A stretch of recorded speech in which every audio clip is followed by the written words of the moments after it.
everyone. Welcome back to Build. I'm your host, Brittany Jones-Cooper. The new movie Second Act follows the story of Maya, a 40-year-old woman struggling with frustrations from unfulfilled dreams.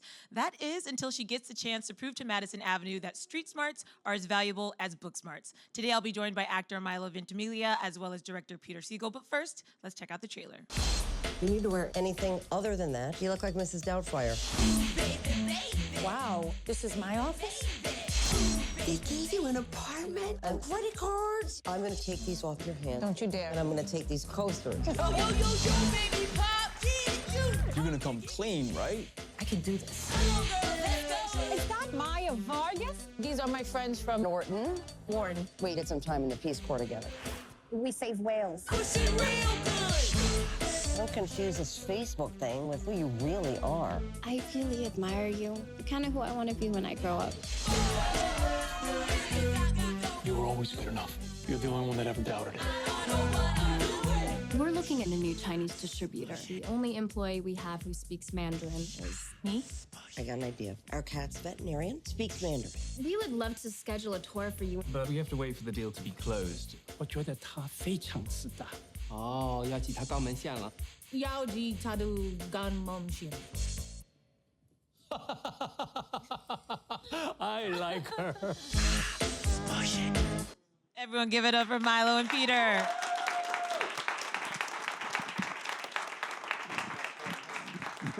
How you guys doing today? Great, how are you? Good. How are you guys? Awesome. How fun is it that people are actually going to get to see this film? Because I'm sure it looked like it was probably a blast making it. It was a lot of fun. It was a lot of fun. And actually, Pete just said that it was a year ago today that the film wrapped. That's amazing. Yeah, literally a year ago. And today we're having the premiere. So Peter, take me to how this came to be. When did you get your hands on the script, and why was it something that you wanted to be a part of?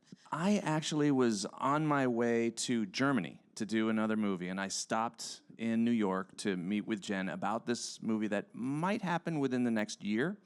And then I got a call from my Chinese producers that the money fell through on the other movie, and suddenly I was available. And I said, hey, could we maybe move it up a year?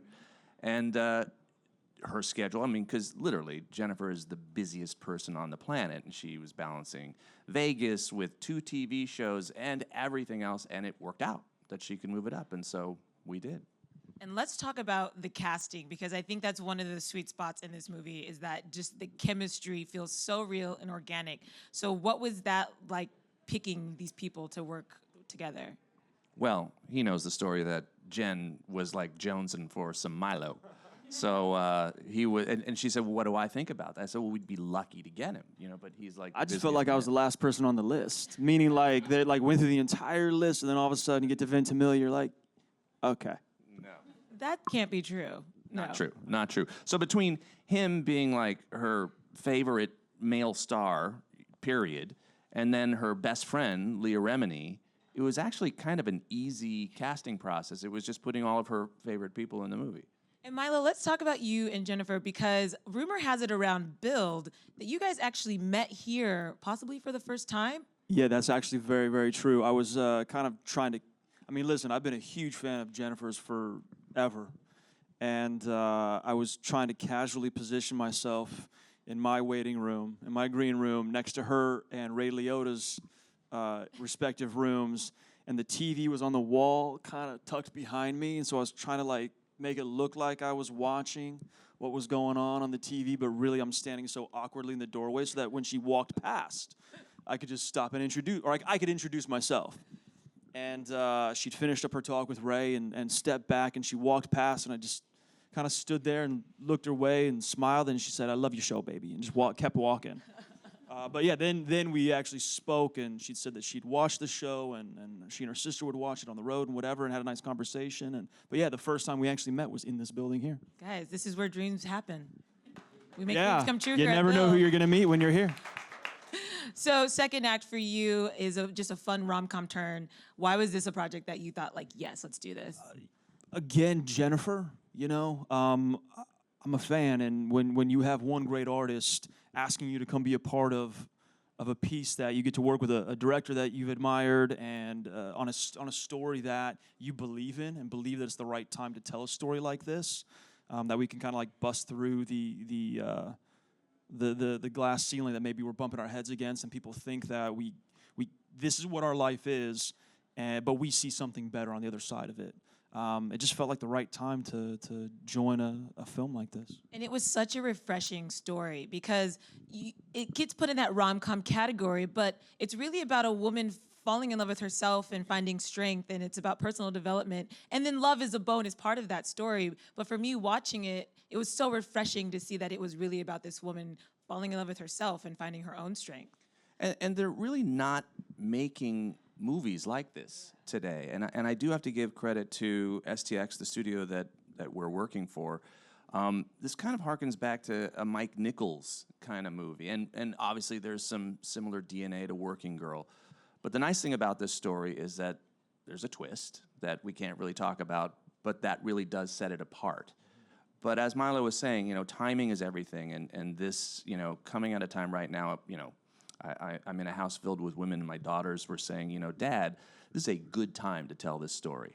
Yeah. And it's the double message, too, of kind of where society puts us and people feeling stuck. And that was really inspiring that your story just doesn't end because you were born into a certain situation. Of course, not everybody's going to give you their version of what they think your life should be.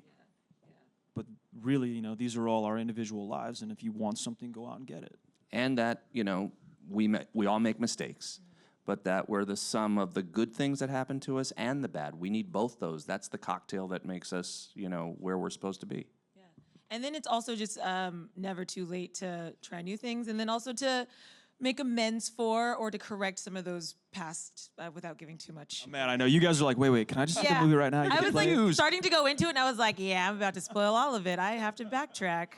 Let's talk about the cast again because, like I said, the dynamics are so much fun. What was the vibe like on set? Because Jennifer and Leah Remini, I've seen them on social media. I've seen them in interviews. They are so hilarious. It is like that on set, how they are on screen together. I just kind of sat back. And then Jen would kind of sidle up next to me, just like, you know, put her arm in mine, and I would feel uncomfortable and leave. But the first time I saw Jen and Leah together, Jen invited us over to her apartment and to read through the script. And that's when I realized, you know, when Leah's poking her and pushing and like insulting her, but playfully, that they're like sisters. And I thought, whoa, we have to bring this to the set every day because this is awesome. It's actually similar to the vibe between Chris Farley and David Spade on Tommy Boy, because those guys were best friends and they were roommates at Saturday Night Live. And I would watch them interact and say, you know, I mean, literally one day Dave came out, or Chris came out and said, Dave, does this suit make me look fat? And he said, no, your face does. I said, oh my God, we have to put that in the movie. And Jennifer and Leah were like that. You know, their routines, the face slap, that was a real thing. But then there was also the button and the counter. Oh yeah, that's I get different stories. Like at first I thought that was just Leah, and then it was maybe Jennifer suggesting to Leah, and then they'd argue it. No, it was my idea. But that's Leah did it. Yeah. She did it, and Jen's like, "Oh, you got to do that." And she goes, "No, I can't do that." And Jen was like, "No, you have to do that." Yeah. You guys will see. It was like the beautiful. realest moment as a woman who's ever like put on an outfit that she couldn't wait to get out of. And you're like, Plus, yes. it's the line that she says at the time. She says, "Look, life isn't perfect. Pop." You know. There's also like a fun boob grab moment, which is something that women do again, and I could tell that they were legitimate friends. And There actually was a lot of boob grabbing, from woman to woman boob grabbing. I didn't, you know, it's the thing they do. I didn't. It's a thing. Yeah. It's a thing. We could not do that. We would never, No, ever. You cannot do that, No, Peter. can't do that. And then you also had this really amazing supporting cast with Charlene and Annalie. They played her assistants in The Office. And again, the way you were able to bring out these comedic performances, these are women I've seen in different roles, but they really got to shine in this movie. Well, Annalie Ashford is, well, I won't say how old she is. She's very young, and she's already won 2 Tonys. Yeah. She is amazing. And Charlene Yee has such a following. She is the real deal. When you hire Charlene, you better want that as your character because she's so fresh and unique. And I remember, you know, like my kids, the first thing they said, you know, is that they look at who's in the cast and they're like, oh my God, Charlene's in this movie? She is, and she's an artist, she's a poet. I mean, you can follow her online. I mean, she's really talented and funny. I feel like this was like a really big, good moment for her. Yeah. Really, definitely. So speaking of second acts, you guys have obviously made successful careers in the entertainment industry. But let's say tomorrow you're like, I'm done acting, I'm done directing. What would your second act be? Or what is a profession or a career that you've always sort of been curious about and would like to try? I wouldn't know what to do. Honestly, no, I really wouldn't know what to do. That's so artistic of you to say that. See, No, like I see, like I have a need to be here, and I have a need to be a part of an artistic community. So I guess I probably find myself somewhere in the arts in some other way, or just kind of like I really don't know. Would you ever want to do anything else like directing or? I started directing when I was 25. Oh, okay. And have a production company the last several years. So I guess, yeah, I don't know. I'd probably just go meditate on a mountain somewhere. I don't know. That sounds dope too. What about you? I think I'd open a vineyard, or I'd run a vineyard. I thought about this seriously. I'd like to just like have a tractor and till the soil and taste test. Can I meditate on your land? Yes, you can. Perfect. Then yeah, we're I out want of to here. be Coppola. I want to have the Coppola wine. I've been to that vineyard. It's very nice. So Peter, I just read that your films have grossed billions of dollars. I mean, from 51st Dates to Tommy Boy, second act. I mean, you obviously have an energy or an eye to be able to pick projects that people are going to love. So what does it take for a film to be like comedic and also touching and connect with audiences?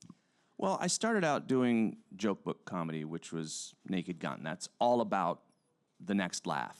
And the Naked Gun script, I think, was 135 pages because you shoot way more than is going to be in the movie because no one is omniscient in comedy. You don't ever know 100% what's going to work or what doesn't. And that's one thing. By the way, that's probably the hardest movie that I've ever had to make because the choreography of jokes with foreground and background, it's so specific.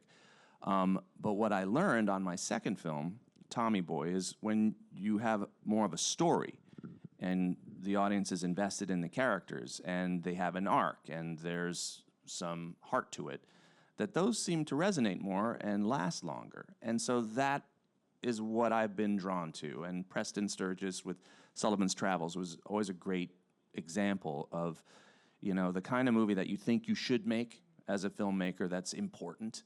And then at the end of the day, what's awesome is just to hear laughter and to make people feel good and forget their troubles. And I think that what we did this past year is make that kind of movie. And I think it's the right time because end of the year is always the Oscar time, and you get a lot of really serious films, and you're going to get superhero things. But again, this is there isn't another movie like this out there in the marketplace, and it's kind of retro. It's not like they haven't made movies like this. They just haven't made them in a while. And I think it's the right time. They haven't made them this well in a while, I will say, as somebody who saw the movie and really enjoyed it. And Milo, for you, we've seen you recently in more dramatic stuff. And in this one, you get to kind of just play a fun, loving, encouraging, supportive love interest to J-Lo. Is it fun for you to just get to play and not have like the serious weight of drama? It's funny. I think the audience carries the weight of This Is Us, whereas we on the cast, like we laugh and see the lighter moments. I know, I feel like everybody is always crying but Jack. But it was relieving to show up and be a part of this group and play just play another good guy. Yeah. Play another good guy who's there supporting his girl, believing in his girl, really trying to inspire his girl to the greatness that he sees in her. Speaking of This Is Us, do you cry when you watch it like the rest of us? I do, but it's a weird thing. I like cry as Jack for the kids or for the wife. Like when Mandy Moore's going through something, it breaks my heart. When the kids are going through something, it breaks my heart. We had an episode this season that was the first time I actually cried for my character as an audience member, seeing the weight that he carried for his time in Vietnam in the war. That was the first time. But yeah, I cry. I'm a softie like anyone else. What has been the most difficult part of getting into Jack's backstory and telling this Vietnam story that I'm sure a lot of viewers have personal kind of relationships to? Knowing that I already knew everything about his life in his older years, from 36 all the way up until 54 when he died. having to go back and forget that, almost like unlearn what I'd seen as this man and go back to a younger time when he had family struggles and he was just there protecting his brother and he had no idea who Rebecca Malone was. That was the most challenging part of it, was stripping away what we'd already built for 2 seasons and going back to a man who was just finding himself, like coming into his own. I've never thought about that as an actor's process, because when we watch it, we're used to bouncing back and forth, but for you, you really have to change mindsets going into these different eras. Yeah, definitely. You know, and then it's, you know, I'm continually mirroring my parents' era, you know, so I think it gives me, a son, a little more understanding of what they went through, you know, from being born in the 40s and then all the way up until where they find themselves now. I love that. I could talk about Jack all day, but I think it's good that we go to the audience right now for some questions. Cool. Who do you have first? Hi. How's it going? It's going great. Thanks. How are you? Great. I have a quick question. Speaking of This Is Us, are there any cast members that actually really strongly resemble their character?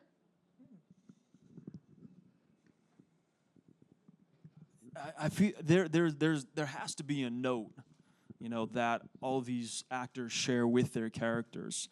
I think the one thing that I can say about all of them without kind of highlighting one or the other is just they're all such beautiful people, and they really put that beauty as a human being into their performances. Awesome. That makes me really happy. Thank you. Next question. Hi, I have a question for Milo. If you could guest star in any other TV show that's currently running, what would it be and who would you like your character to be? I don't know, maybe I'd go to like Brooklyn Nine-Nine and be a criminal. I'm buddies with Andy Samberg, so any chance to get back on set with him, you know. And one more question. Hi, how are you? Wow, you took a step forward and everything. You're like, I'm hey, just I'm going getting by even the closer. rules. There, you know, she There's said a come to mark the right tape. on the I mean, I floor. can even get even more close. I'm just even one step closer. Great. I'm a rule Cool. follower. Anyways, coming back to the movie to ask you a question about that, and you kind of touched on it a little bit when you guys started the interview, was about that you were sought out specifically by Jennifer for this role. So recently I had read an article about that, and how did that come about? Did she personally call you? Did one of her producers call you? Did you know the call was coming? And I might have thought. What kind of phone was it? What was my carrier, my provider? It would be funny if my phone just rings. Hey, this is Jennifer Lopez, and I was like, cool. No, I kind of knew it was coming through my reps. They said, you know, there's this movie, it's the second act, Jennifer Lopez, Pete Segal, and Jennifer wants you. She wants you for the role. She doesn't have a second choice, a third choice, fourth choice. She wants you for the role, which automatically kind of puts this excited pressure. You're like, oh man, let me read the script. So I read the script and I was laughing and I loved it, and I saw her very much in this role. And I'd known Pete's films, so I knew I was in good hands. And I liked the character. And then Jen and I hopped on a FaceTime and talked about it, and then we all got together and sat down with the script and kind of kicked around, you know, the relationship and what we were all wanting to do, and then it was like, great, let me just figure out the schedule, get away from the burning house of the Pearsons, and jump on board with romance and Jennifer. Good move. And Peter, I want to end with you. What do you want the conversation to be after people see this movie when they're sitting at dinner or talking to their friends? Wasn't that fun? I mean, literally, I think we're entertainers, and we just want people to have a good time, take their mind off things, you know, do a little Christmas shopping first, then come see this, and just have a laugh and a cry. You know, it's just a fun night. Definitely. And before we go, I think we actually found a picture of you, Milo, from when you were at Build and trying to position yourself to see. Yeah. Look at that. Oh, yeah. I think, and like the door was over here. And there was no way I could like really watch it and like keep my cool. And I had a sling, I had a busted arm, and yeah. Memories. Oh, Guys, memories. this is where it all started. At least that's what I'm going to say. Yeah. Yeah, it really was right in this building. Well, I did enjoy the movie so much. It was such a fun ride, but also it did make me think a lot, and I had some fun conversations with my friends. So I hope you guys take the time to go check it out. It's in theaters on December 21st. Give it up for Milo. And Thanks, Peter. Brittany. Thanks, you guys. Thank you. Appreciate it.